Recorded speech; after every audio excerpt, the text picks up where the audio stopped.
Hey, what is up, everybody? It is your friendly neighborhood BJJ podcaster, Rafa Esparza, coming to you right now live. It is 1:06 Best Coast time. I'm very excited about today's guest. But before we get to our guest, let's cover a few things. First, I want to give a big shout out to our friends over at Nogi BJJ Gear. That is Nogi BJJ Gear. If you use the promotional code Grappling Hour 15, you get 15% off of whatever you put in your cart. I also want to give a huge shout out to our friends over at, where's the other one? Oh, right, Dodgy Collective. It takes me a second because whenever I make fun of them, I actually give them a little bit of mess, and I'm like, I don't remember your guys' name. And they go, Raf, you've been working with us for over 3 years now at this point. You should know exactly who we are.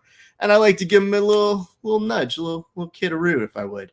But we are very excited to have all of them loving us, giving us some appreciation, and, of course, supporting the martial arts. I have a great guest for us lined up here today. Now, what can I tell you about her? Well, first and foremost, she recently just won the Submissions on the Shore 155 weight class. And I have to ask her about this savage armbar that she was able to get in overtime, because it is a wonderful photo that our good friend Blanca was able to snag. But I'm sure we have more questions. We're going to get to know a little bit more about her fitness journey. And I mean, just looking at the bio right over here, I have a lot of questions because I'm always curious. How is it that somebody who starts as a Air Force vet decides, you know what I'm going to do for a next act? I'm going to go into jiu-jitsu, and maybe we'll figure out if it was concurrent. Lots to learn. Ladies and gentlemen, please welcome to the show for the very first time, Jordan Patrick. Jordan, how you doing? Hey, I'm good. How are you doing? What's up, everybody?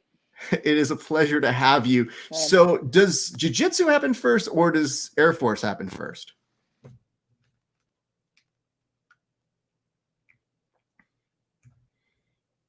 think she just had a little bit of a stall on her wireless connection, so we're going to give her a second to go ahead and maybe go back outside and come right back in to the room if that is a problem. These things happen, everybody. You know how these things work. I think we just got her back. Jordan, you there? Jordan, do you hear me on that last one? Hello? Do you happen to hear me, Jordan? Yeah, I can hear you now. Right when we go live. That's what happened. You know what? Not the first, not the last. I wanted to ask, did jiu-jitsu happen first, or did the Air Force happen first? Yes. The Air Force happened first. I enrolled right out of high school, and I was in for a few years and then got out, and I wanted to get back into martial arts. So you got back into martial arts. That meant something happened before the Air Force. So what were you doing before? Yeah. Before I played softball competitively for a long time, but I wasn't going to get, college scholarship good. And I came from, my parents didn't have like a college like fund saved up for me. And so like the military was like an economic choice a little bit. But I did grow up doing like taekwondo, boxing, but never found, I had dabbled in a little bit of jujitsu, and I knew I loved it. But while I was in, there was no way to train really, or the place I was at, especially even consistently. So I knew I wanted to get back into it when I got out. When I have to do the Instagram stalk of people before we bring them on the show, I saw some amazing photos of you playing softball, and I thought that was pretty cool. What made you love softball?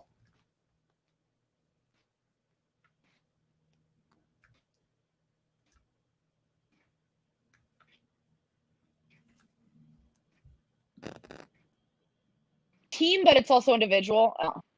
Okay. I liked that it's team and individual. It's a slower game. It's very technical. It's actually very mental too. I loved it. But then I also realized, as you can see, I'm a personal trainer now. I realized I love fitness a lot more than like actual sports, except jujitsu, if that makes any sense. That's pretty awesome, though. I'm always curious. Were there any things that you were doing at softball that ended up translating into martial arts? I think you mentioned like the mental grind of playing softball. Is that something that you ended up taking with you as you started to do more martial arts again? Yes, it's very individual. That kind of the voice inside of your head, like in softball and in like baseball, it's very like when you're up to bat, it's on you. Like, yeah, you have your team, but there's definitely like a voice in your head that's always talking to you. So I would say like in martial arts, it's definitely apparent as well. That's pretty cool. You know, I played baseball for 7 years, and I can't tell you a thing that led me in my later years of doing jiu-jitsu. So I now realize I probably should have had a better mental game, and I might have been better. The biggest thing I took away from baseball was I was like, I think my dad realized I was blind when I wasn't hitting the ball anymore, and he's like, "Yeah, I think you need glasses, kid." So that was my big Oh takeaway from wow, I jiu-jitsu. can't imagine how hard that'd be. You know what it was? My dad I looked can't around. He's a big imagine. stats guy. He didn't even care about baseball, but he looked down and he's like, "Yeah, son, your batting average is dropping, so I think you're blind." And I was like, "What are you talking? Oh, yeah, I can see now." Nah. Ooh. But anyway, enough about me. I want to ask this about you. So when you went over to the Air Force, I how can't long were imagine that. Yeah. Yes. how long were you in the Air Force for? Oh, only 2 years actually. Believe it or not, I signed up for 6 years, and it wasn't until after I was in, I was diagnosed with asthma. I realized I had asthma, and they view that at that time, this was in 2009 through 11.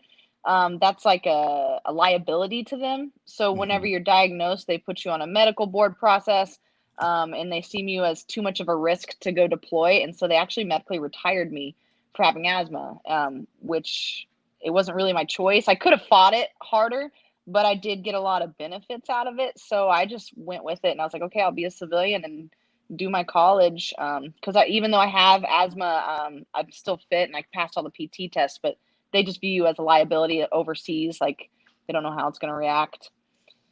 And the economy was down. So I think they had too many people. So any reason to kind of get people out, they were getting people out.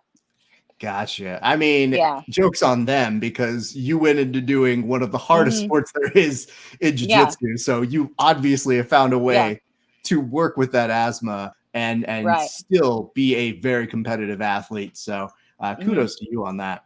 So No, what thanks. when you found your way back over to jiu-jitsu, what Mhm. was it that started to appeal to you, especially if you were only doing a little bit of it before all Uh-huh. of that? How did you Yeah. find your love for it back again?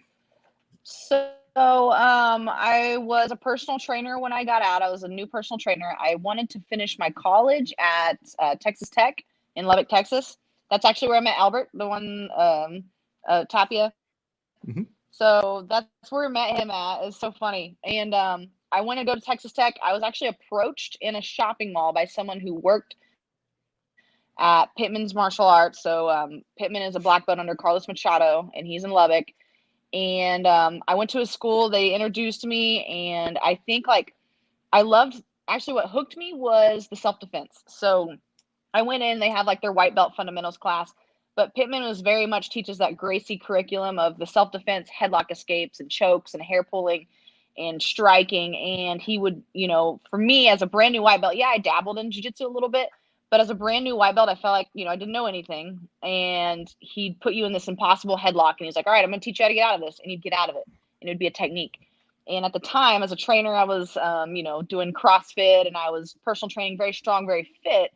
So I had that self defense aspect, but I also knew like, it doesn't matter how strong and fit I am if I can't get out of a headlock, or if I get my ass kicked in a street fight, you know what I mean? Or if I can't defend myself. So that was already a big one.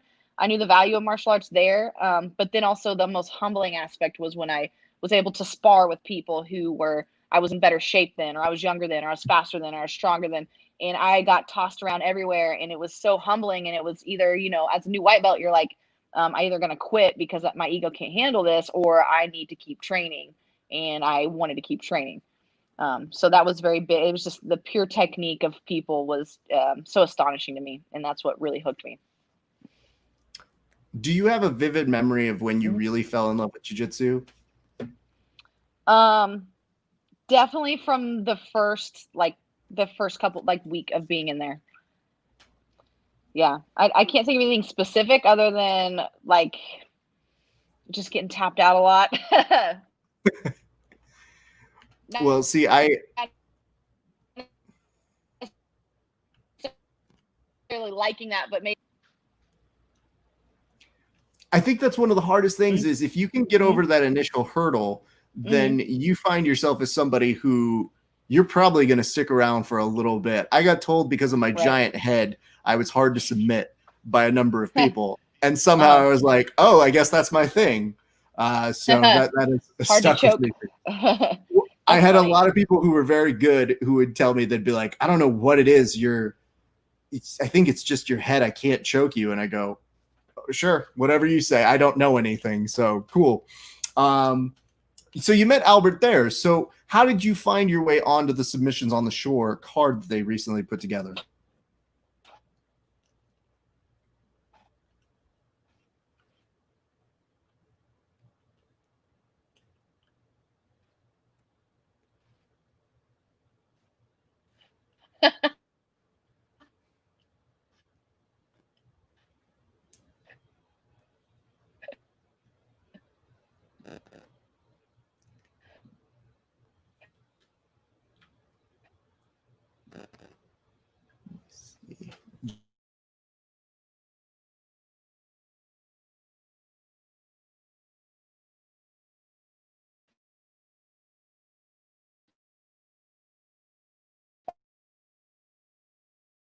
Okay.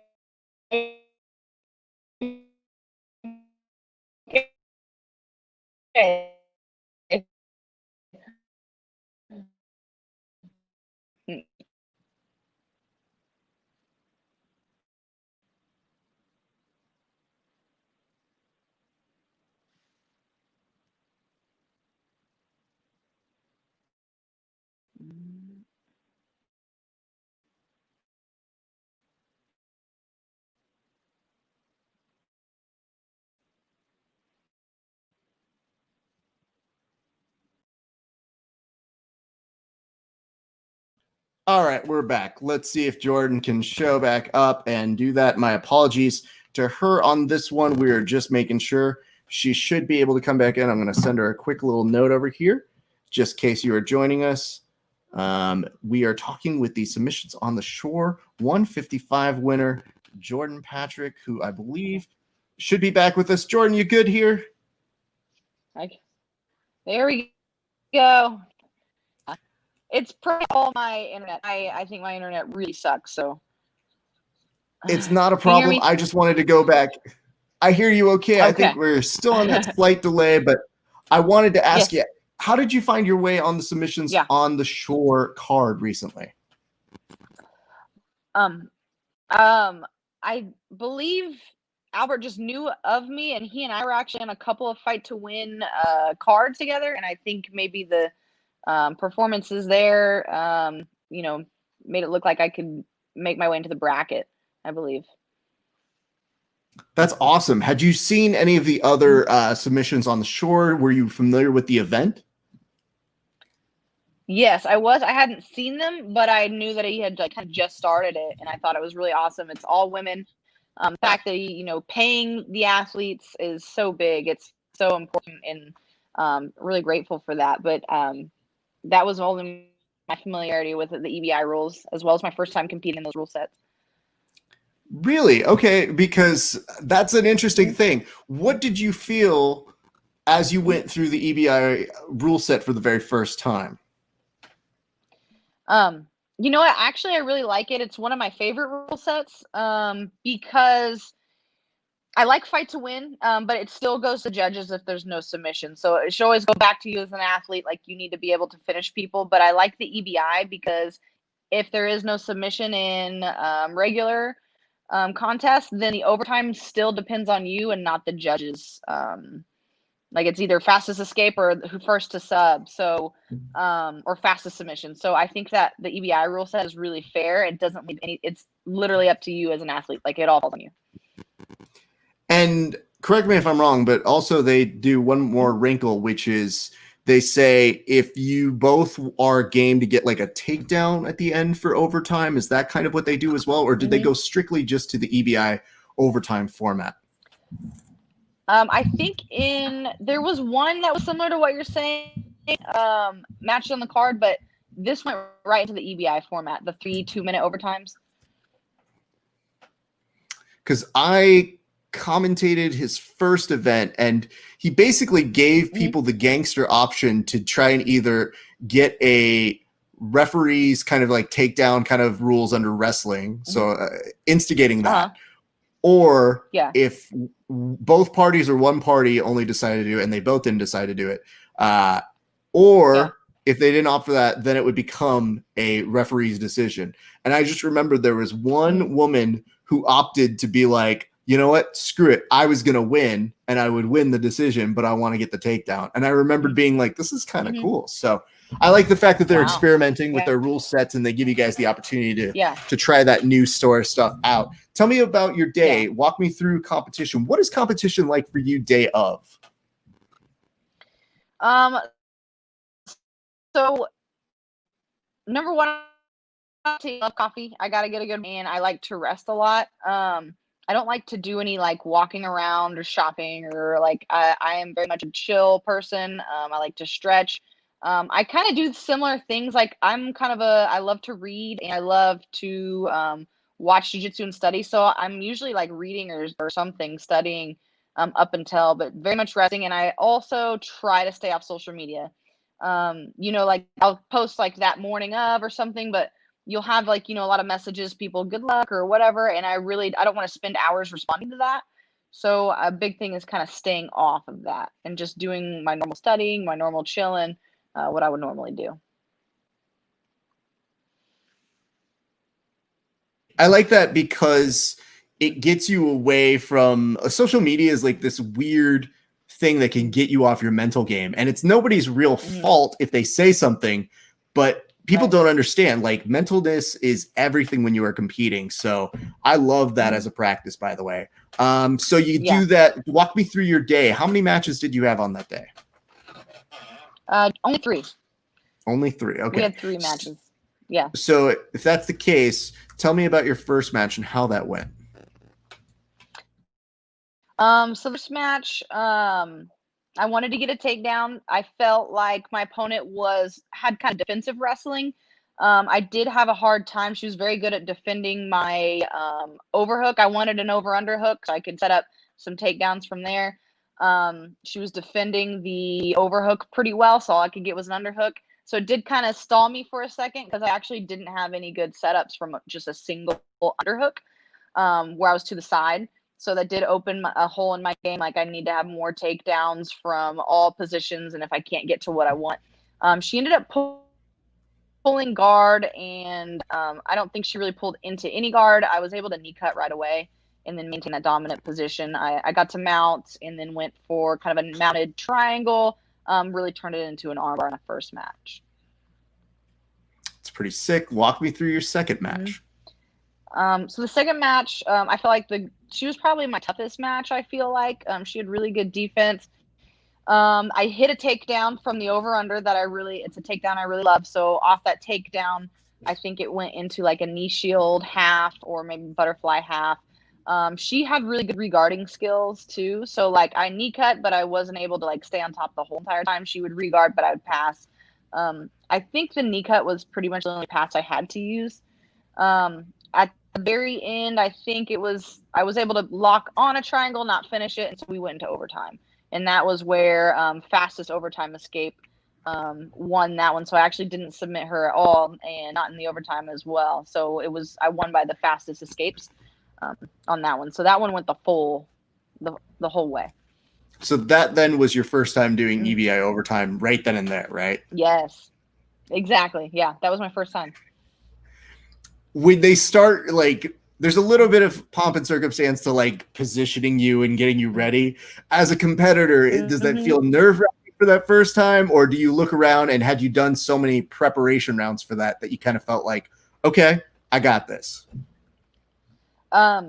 Yes, it felt a little bit like the latter, but still that kind of, oh shit. Because personally, I don't want my arm broken. And so like being in a spider web, I would rather have to escape any choke than because I'm a type of person as a competitor. I will tap. Like if it's there, I will tap. Like, and I just don't want my arm where I don't have the opportunity to tap, I guess. And in a competition, I know because I've let go of submissions early and have had that go against me. So I understand as a competitor, you got to get that arm or whatever the limb is and go for it. So I hate the spider web. So that nerve-wracking position of all right, here we go. You're just very alert, I would say.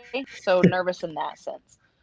You know what I mean? Well, yeah. And I think it's very hard to explain to people when your business is not just jiu-jitsu, but also the fitness aspect of it. You need your arms. You need your ability to demonstrate. You need your ability to help other people achieve their fitness dreams and goals. So there's definitely a competitive side of you that wants to play to win. But then there's also like, hey guys, I got 10 clients on Monday. So if I can't do a curl, life is not great for me. So I totally understand that. But either way, it goes well for you. So it's got to feel a little bit more confidence inducing as you go into your final match.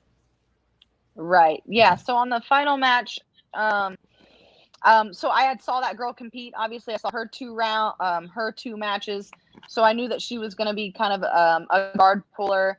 So I actually changed up my plan. And since I had been a takedown person, I know she probably saw that too. I decided to touch hands with her and sit right away into guard. I think that did throw her off a little bit. I was able to pull her right into my X, single leg X into the X and sweep her over. And again, she had really great defense, really good at re-guarding. I was dominant the whole match, but unable to finish. So we went overtime as well. I got to ask this before we talk a little bit about that overtime. You know, I've seen you compete and I've seen you more in the gi. How many competitions are you doing comparatively in no gi? Not very many, actually. I think my last fight to win was the first no gi in a couple of years. So I haven't done no gi pans or no gi worlds or anything like that, but I do train no gi a lot. I just competing in it, I hadn't. So yeah. Yeah, and I mean that's something that I'm sure as a competitor, you know, obviously when you say that you're going from X guard, it's so funny because when I'm rolling with no-gi guys and I'm hitting X guard, a lot of the times they're surprised because they go, how are you doing this without your gi? And I'm just kind of like, hey man, I just listen, I gotta will this to happen. Like, don't get me wrong, I love my sleeve and collar grip as like backup reinforcers. So the fact that you're talking about a game that seems just as apt as playing in the gi to me shows that you are able to adapt even without having a ton of competition in that. And I think that's pretty spectacular though. Yeah, I mean, luckily I have really good training partners. I train really consistently. The competing, as you know, it's hard. Like, you know, I have a full-time job, so, and I don't have like the sponsorships paying, or like I don't live in California, so like if I want to compete, I got to travel, I have to pay for it, and I wish I could compete more too. But luckily I have amazing training partners, and I get that in every day. You know, we go at it. But the no gi is so different. Like, I love the speed, I love the intensity, less stalling. But I can't decide which one I love more. I love them both. You know. Yeah, I mean, I'm the same way. I like to think that I have a little bit more of a preference for no gi, but I tell people, I'm like, if I have an open mat, I got to earn my no gi time. So I got to do 50% and 50% because I just never want them to fall to the wayside for the other. Now, talk to me about the actual overtime. Now you got one overtime under your belt and you start working on the second one. Does that change any of the strategy now that you've gotten some feedback, or does that make you just go, all right, now I've had one under my belt, I feel confident in what I'm going to do in finishing here? Yeah. So this girl put me into spiderweb, which I hate. So kudos to her. She put me in spiderweb. She was actually way better at holding it than my last opponent. I wanted to do the, you know, push the leg off, get my head over the leg and shoulder walk. And I could not get her leg off. So that was pretty tough to actually get out of that. And in fact, she did extend my arm, I think in the second overtime or the third. So that's the one where you probably saw my arm got extended, that oh shit moment, and then last ditch 12 north-south escape or 12-6 escape. That was actually so close. So because she had me in extension, had she have followed my elbow up or turned my arm another way or kept me from twisting, she would have had it. It was the last ditch 12-6 escape. I was able to come up, stacker, and pull my arm out. But it was exciting to hit that escape. I actually don't like that escape because I tell my people that I teach, I say this should be your last ditch effort. Like, I try any other armbar escape before I try that one, you know, because your arm is extended. So it was definitely like a split-second decision. But it worked. So yeah, it did. It worked. I do want to bring this up because our good friend Blanca got this shot, and I think you reposted it. But I just want to bring it up because I always hope for the competitors to get badass shots like this whenever they are competing. But look at that. That's a great finishing shot right there. So this right now is Oh yeah, how you she's end up great. winning in overtime, correct? Right? That's right. Yes. Man. Well, Yes. first compliments to She did. Blanca. That was a great picture too. Yeah. How were you able to She get had some that? really great shots. Yeah, Blanca's I'm trying one to of our think. good friends. Yes. I'm trying to think if I had spun. Let me think here. I think maybe she had went for the stack and I spun under. I haven't looked at the video. I think that's what Not had okay. happened. It was one of those like inversions. And actually, my armbar happens to be my strongest technique. I'm usually pretty good at staying on the arm and transitioning, rolling. Like I know that they're gonna either 12-6, they're gonna stack. So I usually know that, and I can spin under. Not to say that I'm like expert at it by any means, but I think this was one where I went inverted, like you're to the side of the body. They try to flip out of it, but they flip right into the armbar, I think is what had happened there. And I knew at that moment is when I had it and I had to go for it. So my hips are off the ground. And, you know, and that was the finish. So I was really happy to finish there. I just love the fact that there's a part of you that is like, man, I hate spider web when you're put in it. And maybe that is due Yeah. in great part because you yourself are so good at it that you're like, well, I know what I would do if I had it. And clearly we've seen what happens when you do have it. Right. Yeah, you got to stay on that arm. Absolutely. And unfortunately, So like you have to, as you know, you have to go until the ref actually stops it, not when you see them tapping. And it's an unfortunate part, but that's how competition is. listen, I always think of it Yeah. like this way. They're not going to stop until the ref stops them either. So it is Right. a rough thing to do. And you know what the nice part is? Mm-hmm. I mean, I always like to talk about the camaraderie of competition from what I see, but did it feel any different to be in an event during a time where we don't have a ton of competitions, and especially when people aren't always going out and training as much as they would like to be? It did. It felt a little bit more like more camaraderie even between the competitors for sure. Like, because we are all affected by COVID with the shutdowns and the training. And I don't know how it is in California, but it looked like California had a lot stricter rules than us in the Midwest. Actually, never been more happy to live in the Midwest than seeing like California and New York, what you guys have been going through.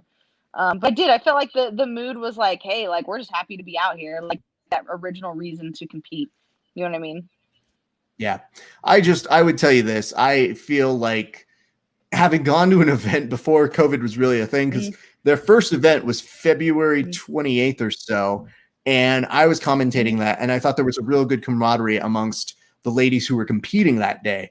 And it felt good to witness that and to tell their stories and to be a part of that.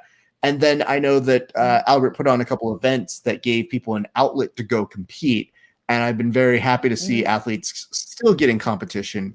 I just haven't seen a competition in person in the same way since all of this has happened. So you did this and also a fight to win. Have those been your only competitions within COVID? Within COVID, yes. Okay. In IBJJF, I've applied. Actually, one IBJJF got canceled, I think, and then sometimes the ones in Texas I try to go to, like I'll get refunded. There wasn't anybody in my bracket at the time, so that is a little annoying. Like, yeah, because it's like your weight class and then your bracket, and then the Midwest. I don't know, but yeah, the fight to win. That's been my only COVID this year. Did you feel good getting back out there to compete? Because I know for competitors, it is hard in a hurry and wait business to have even longer hurry and wait. Yeah. God, in some way, like, oh wait, what was your question? Oh no, I was just asking, Repeat the did it question. feel Sorry. Repeat the yeah, question. of course. Did it Oh, did feel it good feel to just good? get Yes. Yes. I had like I guess I had plenty of notice to compete in this too. It's like over a month, I believe, like maybe 6 weeks or so. So it did feel good to compete that far out. Like a week, it is a little bit more nerve wracking. So it did feel good. That's awesome. Well, I'm super glad to hear that. I'm curious though. I know you were mentioning the differences between California and you're out in Oklahoma, right? Oklahoma, yeah. Okay. How has COVID affected your business? Oh man, it was awful. So as you know, I'm a personal trainer, so gyms have been vilified for being germs. So that mandate happened March, and we had to close our gym the next day. And immediately, I mean, luckily, I'm lucky because my gym did do some, I guess, severance pays for us. Me and a couple other trainers, so we were doing online things with our members and things. Um, I had some clients I was able to train out of my garage. And I did get some unemployment, which I would hate accepting under normal circumstances, but they kind of put us in this position. So I had no problem accepting that. So I was actually to make it through COVID. Like professionally, it was financially, it was fine. Jiu-jitsu wise, had no, like I only had one training partner and no gyms to go to, and like BJJ fanatics, those type of things. So didn't have your sparring at all. So, but luckily my business held up. I think actually the hardest part was when we reopened the gym and I had to bring all my clients back to the gym that I work for. That was where it was like, whoa, because not everybody is going to come back like that. So it took me actually 3 months to probably build back to pre-COVID levels, I would say. So how was it over there in California? Well, let's see. There's two answers. The first answer is who's training? Nobody's training in California. But the more realistic answer is, I think people are now at a point where they're just trying to get in their fitness where they can. And, I did as much as I thought I could to help. And at a certain point, I had to realize, you know what? It's going to be more harmful to me to not do anything. And I had to find my ways. So my ways to compromise were, there was a guy who was getting COVID tested every week who was teaching striking. And I went to him and I said, you know what? Time to learn a new skill. My lower back has always sucked. So I have a friend who does strength and conditioning. And I said, I hate weights. I hate them. That's why I do jiu-jitsu. But I don't hate you.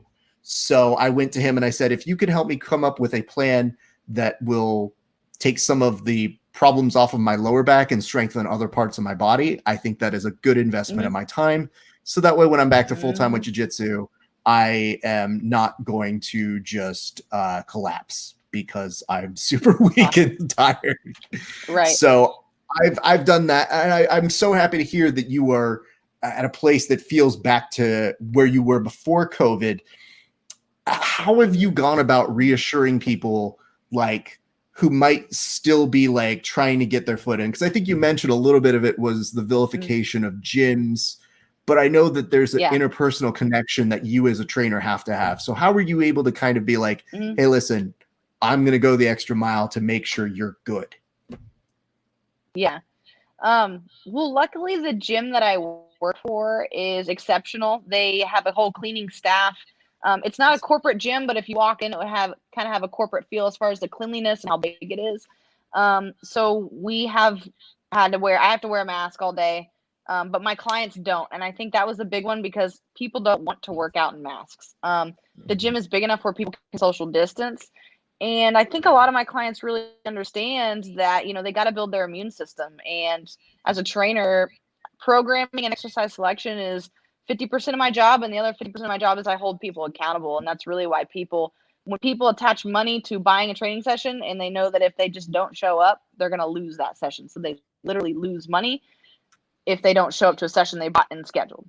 So I think it's the accountability, and they know that now, like people that I was already training, they understand your immune system and how clean it is there. So, and also me just sticking with it as well. I mean, a lot of trainers quit. A lot of people have switched career fields because of this. So it's just kind of adapt or die kind of mentality type of thing. And it's very few, but some clients have like canceled their gym membership and left altogether because they have an elderly person they take care of.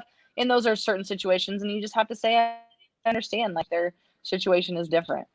So luckily my gym that I work for is really clean. And a lot of us just picked right back up. I was like, let's just keep going. This is our fitness, it's our health. Yeah. And I'm so glad you say that because, I, as a comedian, a lot of my jokes are my accountability. So I talk trash to a number of my my friends so that they will keep me accountable to come train with them. So when I like message them on Instagram and I'll be like, Right. your half guard is trash, what I'm really saying to them is, Yeah. I really want a good training session next go around because I'm about to eat this donut Right. and I don't feel like I should just eat it without having my own personal accountability. I've also Right. jokingly have fired my my strength and conditioning guy. Whenever he has a really good day, he puts me through and I feel it the next day. I go, you're fired, dude. Like every time I send him the follow-up text, I go, you're fired. I hurt too much. He loves getting those texts. But Yeah. I'm so curious now. So that has been kind of your progression over to this. And obviously, you know, it's kind of nice to get those competitions under your belt. Are you looking to compete more? And if so, where are you looking to compete? Because it is hard to get good competition right now. And especially if they're canceling in your weight class at IBJJF, which has to be heartbreaking. Where are you looking like you want to go next? I want to do more fight to wins. And I love like this type of format, this tournament format. I'm gonna go to trials, ADCC trials next year, or whenever the women's is. But I'm a brand new black belt, and I want to see where I'm standing right now. And there's a lot of technique a lot of holes in my game I'm trying to fix right now. So it's really as much as I can, and in California as well. I want to go back to plugging that in a second, but I'm curious because of your strength and conditioning and your fitness acumen.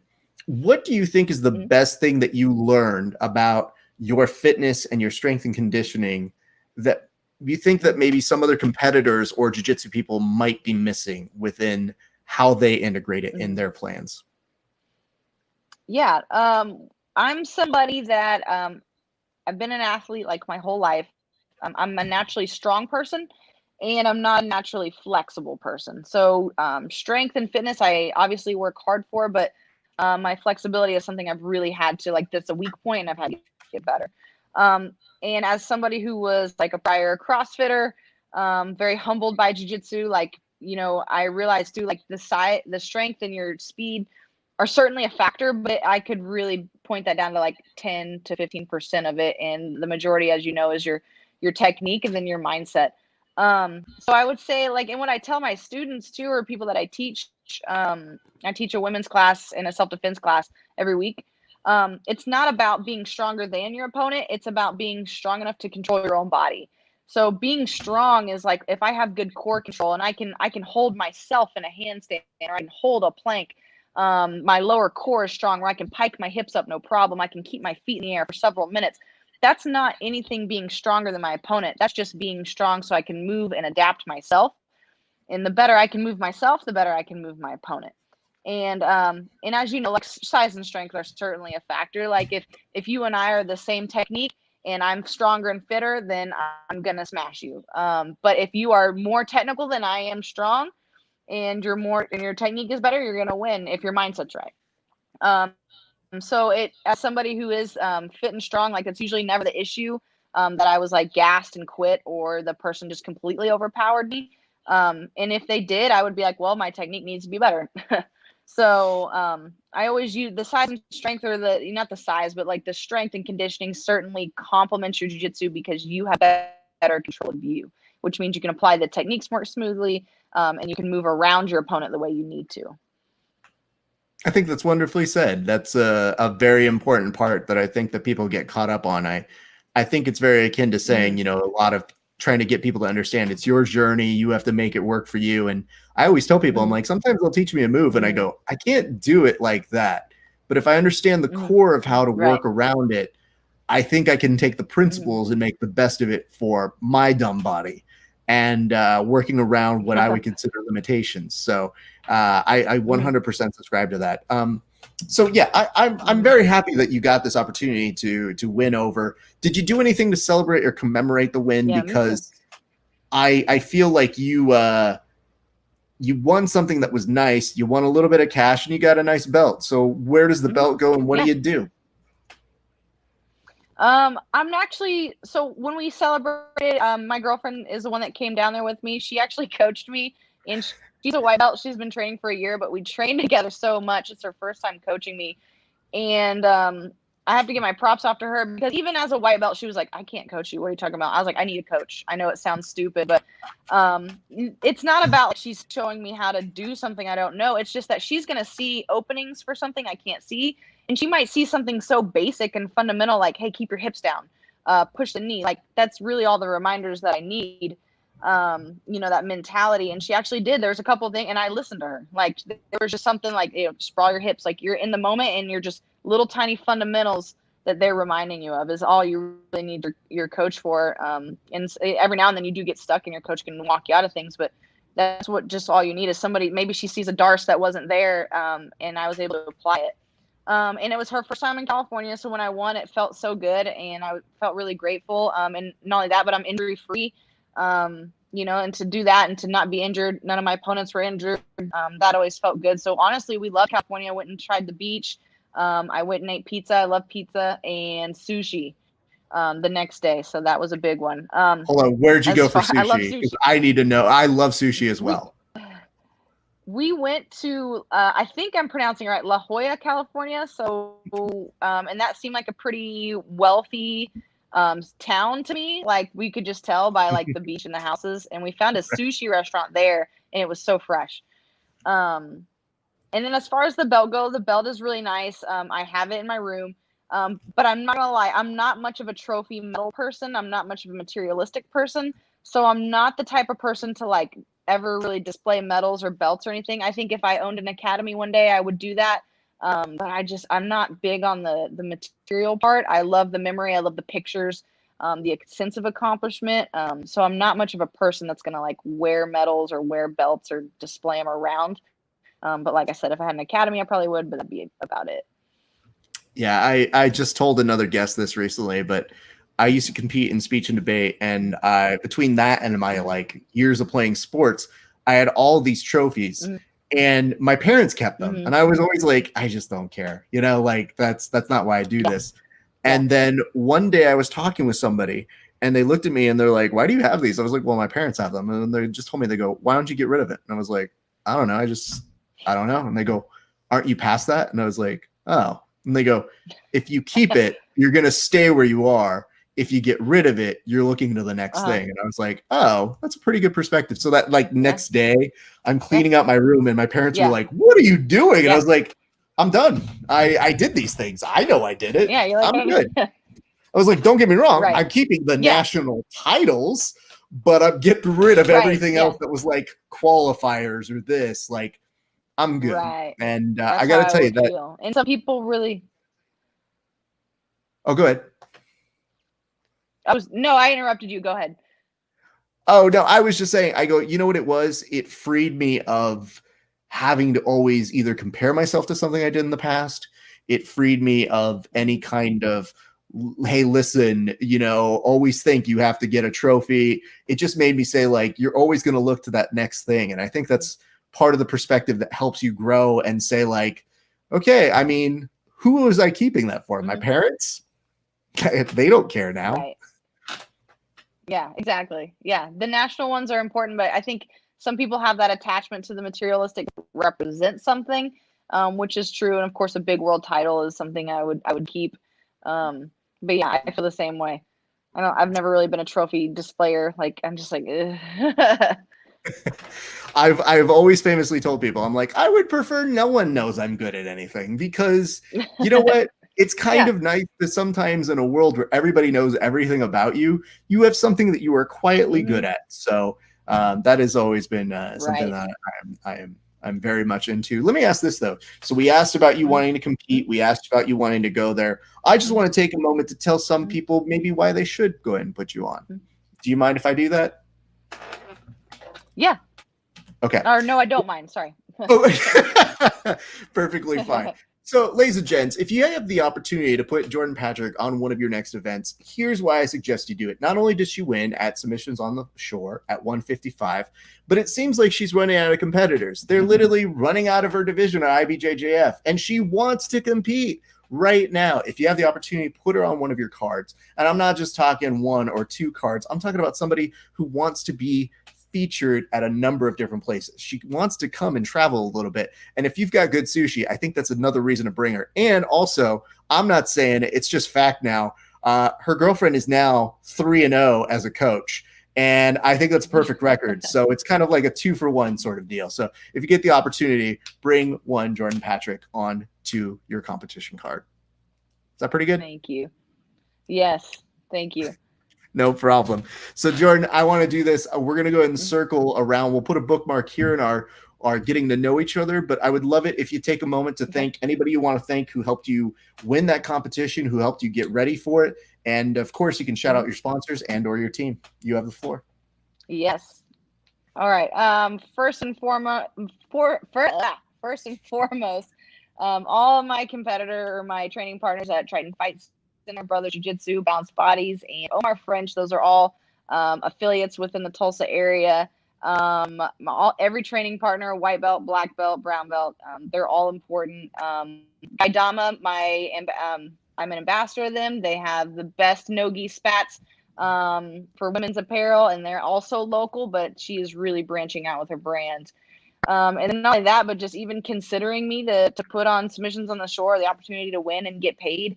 It feels really good. And thank you for having me on your podcast. Absolutely. You did all the hard work. I just want to make sure you get recognized for doing it, because I would normally be there covering it or announcing or doing something. But to me, I think this is one of the hardest sports in the world. And it always makes me a little pained whenever I see nobody come over and rush to interview you who do all the work. So I just wanted to make sure we commemorated a baller win with a great conversation. So Jordan, my thanks to you. I cannot tell you how much I appreciate your time.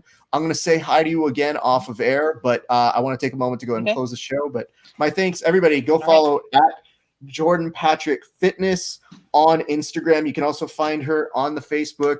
But congratulations again on your submissions on the tour win. Yeah. Thank you so much. All right, everybody. That was Jordan Patrick. She's awesome. So proud of her win. So happy for her. So glad we got to do this conversation. Before we get on out of here, tomorrow, we just booked this right in the past hour. So just to let you guys know, tomorrow we return back at 1 p.m. Best Coast time with UFC fighter Derek Minor. That is Derek Minor. You may have seen him hit a great guillotine over the weekend at the most recent UFC, but that's not it. On Friday, we will have Cullen Anglin, who had one of the craziest fights at Dana White's Contender Series. That's going on Friday at, again, you guessed it, 1 p.m. Best Coast time. We return tonight with another installment of Verbal Tap. Look for that on all Verbal Tap platforms. But until then, my name is Rafa Esparza. It has been a pleasure talking to you guys. Give some love to our friends over at DodgyCollective.com and NoGiBJJGear.com. Use the promotional code GrapplingHour15 to take 15% off of whatever you put in the cart. It's been a great day for grappling. We'll see you back on the mats eventually.